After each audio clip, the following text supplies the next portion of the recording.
The next concept in business research method is theory building.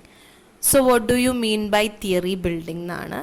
So this is something very relevant. നമുക്ക് research വഴി theory build ചെയ്യാനും പറ്റും.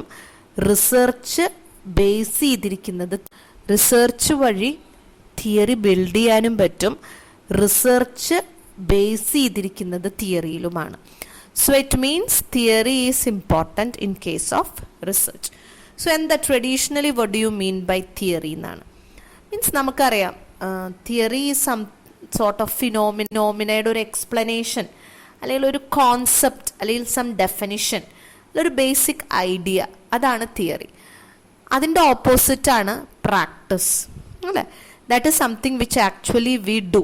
ഇപ്പോൾ ഈ example പറയുകയാണെങ്കിൽ ബിസിനസ് റിസർച്ച് മെത്തേഡ്, ഇത് തിയറിയാണ്. ഞാൻ നിങ്ങളെ പഠിപ്പിക്കുന്നത് നമ്മൾ പ്രോബ്ലം എങ്ങനെ ഡിഫൈൻ ചെയ്യുന്നു, നിങ്ങൾ സ്റ്റെപ്സ് ഒക്കെ നമ്മൾ പറഞ്ഞല്ലേ, each and every step. Like you define problem, approach decide ചെയ്യുക, what is the research design set ചെയ്യുക, കളക്ട് ചെയ്യുക ഡേറ്റേനെ, then you have to analyse the data, draw conclusion. ഇതൊക്കെ ഞാൻ പറഞ്ഞു തരികയാണ്.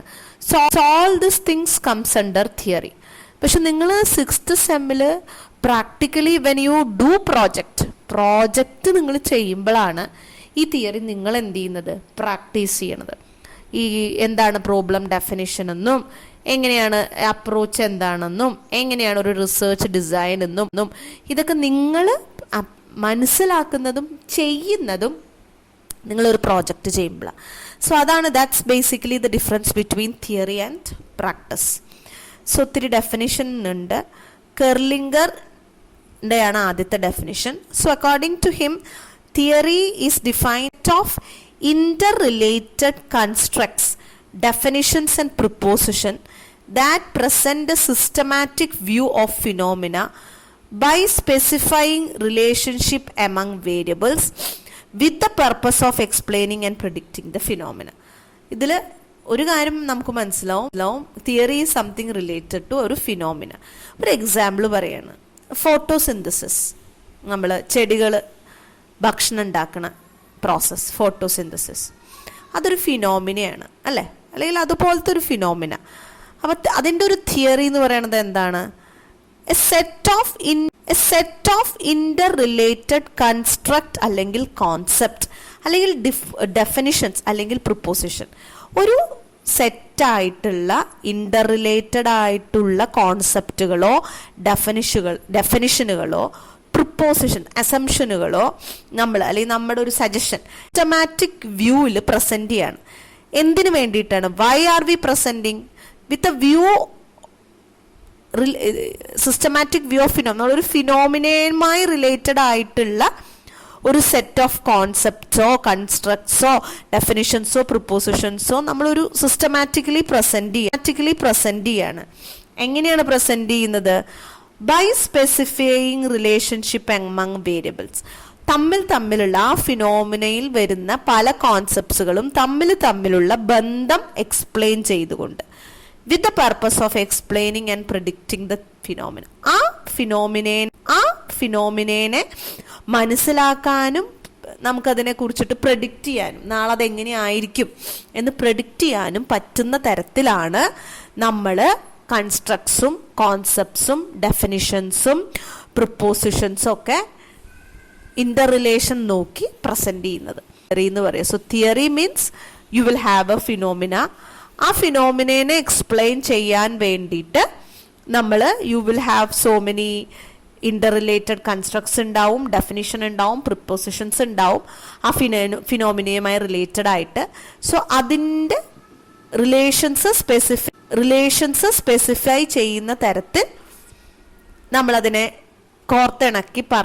കോർത്തിണക്കുന്നതിനെയാണ് ആക്ച്വലി തിയറി എന്ന് പറയുക. And this is done for the purpose of explaining and predicting the phenomena. ഇത് നമ്മൾ ചെയ്യുന്നത് ഈ ഫിനോമിനേനെ എക്സ്പ്ലെയിൻ ചെയ്യാനും സോ ഇതാണ് ആദ്യത്തെ definition.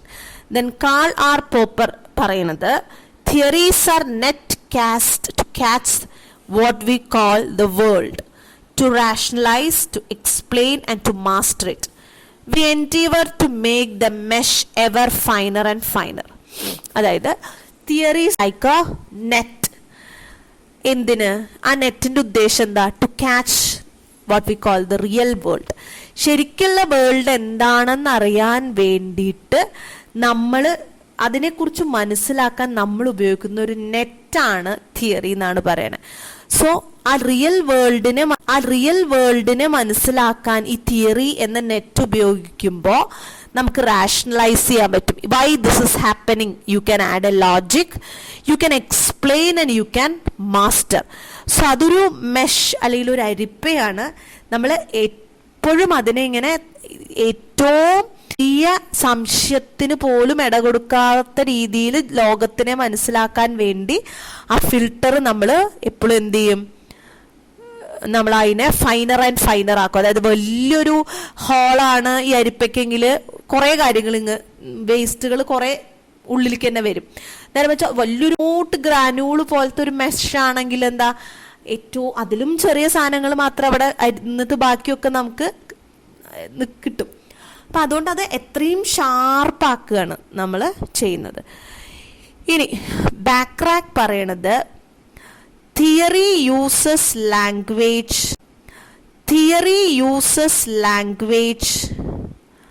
to provide and communicate an orderly representation of real world phenomena.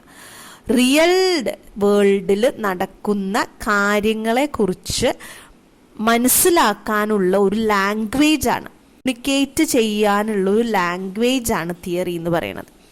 He further says that a theory provides a representation of as real phenomena in such a manner that one views the real phenomena.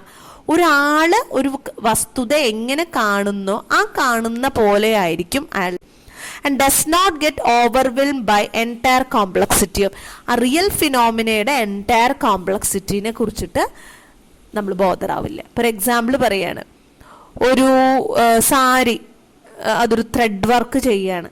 അത് കാണുന്ന ഒരാൾക്ക് അത് നമുക്കത് explain ചെയ്യാനുള്ള ഒരു സാരി എടുക്കുന്നു, നമ്മൾ അതൊന്ന് അയൺ ചെയ്യുന്നു, മാച്ച് ആയിട്ടുള്ള ത്രെഡ് എടുക്കുന്നു, ഡിസൈൻസ് സെറ്റ് ചെയ്യുന്നു. So it's as simple as അത് ചെയ്യുന്ന ആൾ ആ കോംപ്ലക്സിറ്റിനെ കുറിച്ച് we are not concern. We are just explaining the phenomena as we are seeing it. നമ്മൾ കാണുന്ന പോലെ അതിനെ എക്സ്പ്ലെയിൻ ചെയ്യുന്നതിനാണ്.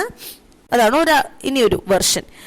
Dubin notes that in theory, a researcher is trying to provide a representation of just some of the aspect of real world phenomena. എല്ലാം ഈ real world ഫിനോമിനയായി ബന്ധപ്പെട്ടിട്ടാണ്.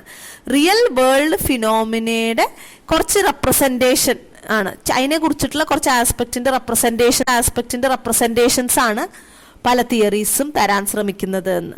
ഇനി Jack Gibbs defines theory as A set of logically interrelated statements in the form of empirical assertions about properties of infinite classes of events or things. Logically interrelated ആയിട്ടുള്ള statements empirically നമുക്ക് prove ചെയ്തെടുക്കാൻ പറ്റുന്നതാണ്. എന്തിനെ കുറിച്ചിട്ടുള്ള infinite class of events and things, കോടാനുകോടി കാര്യങ്ങളെ കുറിച്ചിട്ടുള്ള വസ്തുതകളെ കുറിച്ചിട്ടുള്ള ലോജിക്കലി ഇന്റർറിലേറ്റഡ് സ്റ്റേറ്റ്മെന്റ്സ് ആണ്. എംപിരിക്കൽ അസേർട്ടേഷനുകളുടെ രൂപത്തിൽ ഉള്ള അസേർട്ടേഷൻ, ലോജിക്കലി ഇന്റർറിലേറ്റഡ് സ്റ്റേറ്റ്മെന്റ്സ് ആണ് തിയറി എന്നാണ് ഗിബ്സ് പറയുന്നത്. Arnold rose defines theory as an integrated body of definition, assumption, general propositions covering a given subject matter from within a comprehensive and consistent set of specific testable principles that can be deducted logically. Arnold rose പറയുന്നത് theory എന്ന് പറയുന്നത് ഒരു കൂട്ടം definitions, assumptions, prepositions, അതൊരു particular, ഇപ്പോൾ ഫിസിക്സിന് theory ഉണ്ട്, manage matter, ഒരു comprehensive, വളരെ വിശദമായിട്ടല്ല, നമുക്കൊക്കെ മനസ്സിലാക്കാവും പറ്റുന്ന രീതിയിൽ ചുരുക്കിയിട്ട്, ആൻഡ് കൺസിസ്റ്റന്റ്, ഓരോ ദിവസം മാറുന്ന പോലെയല്ല, ഏറെക്കുറെ ബേസിക് ആയിട്ടുള്ള കാര്യങ്ങൾ കൺസിസ്റ്റന്റ് ആയിട്ട്, consistent set of specific and testable principles. ആ തിയറി എന്ന് പറയുന്നത് വളരെ വളരെ കോംപ്രിഹെൻസീവായിട്ട് സ്ഥിരതയുള്ള ആൾക്കാർക്ക് പരീക്ഷിച്ച് ടെസ്റ്റ് ചെയ്ത് ലോജിക്കലി ഒരു കൺക്ലൂഷനിലേക്ക് എത്താൻ പറ്റുന്ന രൂപത്തിലുള്ള ഇൻ്റഗ്രേറ്റഡ് ബോഡീനെയാണ് തിയറി എന്ന് പറയും. അതാണ് ആർണോൾഡ് റോസ് പറയുന്നത്. സോ ഓൾ ദിസ്, ഇതൊക്കെ ഓൾ ദിസ് ഇതൊക്കെ തിയറി എന്ന് പറയുന്നതിൻ്റെ ഒരു വലിയ ഡെഫിനിഷൻസ് ആണ്. So what is the relevance of theory in research എന്ന് പറഞ്ഞാൽ ആക്ച്വലി നമ്മൾ your entire research is built upon some sort of theory which already exists. Already ഉള്ള ഒരു തിയറി, ഇപ്പം നിങ്ങൾ consumer satisfaction to understand about the satisfaction of consumers towards e learning എന്ന് if suppose that is your topic എന്ന് വിചാരിക്കും. അപ്പോൾ E ലേണിങ്ങിൻ്റെ തിയറിയും consumer സാറ്റിസ്ഫാക്ഷൻ്റെ തിയറിയും ഒക്കെ already exist ചെയ്യുന്നുണ്ട് അല്ലേ? So when you're trying to find a solution for a problem, ഒരു പ്രോബ്ലത്തിന് നമ്മളൊരു solution കണ്ടുപിടിക്കുകയാണല്ലോ നമ്മൾ ബിസിനസ് റിസർച്ച് എന്ന് പറഞ്ഞത്, അല്ലെങ്കിൽ റിസർച്ച് എന്ന് പറഞ്ഞാൽ തന്നെ you are trying to find a solution for a problem. So അങ്ങനെ വരുമ്പോൾ ആ ഒരു പ്രോബ്ലം എക്സിസ്റ്റ് ചെയ്യുന്നത് തന്നെ ഒരു തിയറിയുടെ ബേസിലായിരിക്കും. ഇനി ഒരു പക്ഷേ നമ്മൾ ഈ ഒരു ഇതിന് റിസർച്ച് ചെയ്ത് when you reach A conclusion, നമ്മൾ ഈ പറഞ്ഞ പോലെ അപ്രോച്ചൊക്കെ കണ്ടുപിടിച്ച് ഡിസൈൻ ചെയ്ത് ഡേറ്റ കളക്ട് ചെയ്ത് അനലൈസ് ചെയ്ത് അവസാനം നമ്മൾ ഇന്റർപ്രറ്റ് ചെയ്ത് ഒരു കൺക്ലൂഷനിൽ എത്തുമ്പോൾ accepting A theory or rejecting A theory, നമ്മൾ ചിലപ്പോൾ ഒരു തിയറീനെ ആക്സെപ്റ്റ് ചെയ്യുന്ന അവസ്ഥയിലേക്കായിരിക്കാം നമ്മുടെ റിസർച്ച് പോവുക, അല്ലെങ്കിൽ വേറൊരു തിയറീനെ റിജക്റ്റ് ചെയ്യാമായിരിക്കാം. സോ അതുകൊണ്ട് തന്നെ research is based upon a theory. You starts from accepting a theory and finally maybe you end up accepting it more or you end up rejecting it. അതാണ് നമ്മൾ actually റിസർച്ചിൽ ചെയ്യുന്നത്. അപ്പോൾ അതിനാണ് നമ്മൾ തിയറി എന്ന് പറയുന്നത്.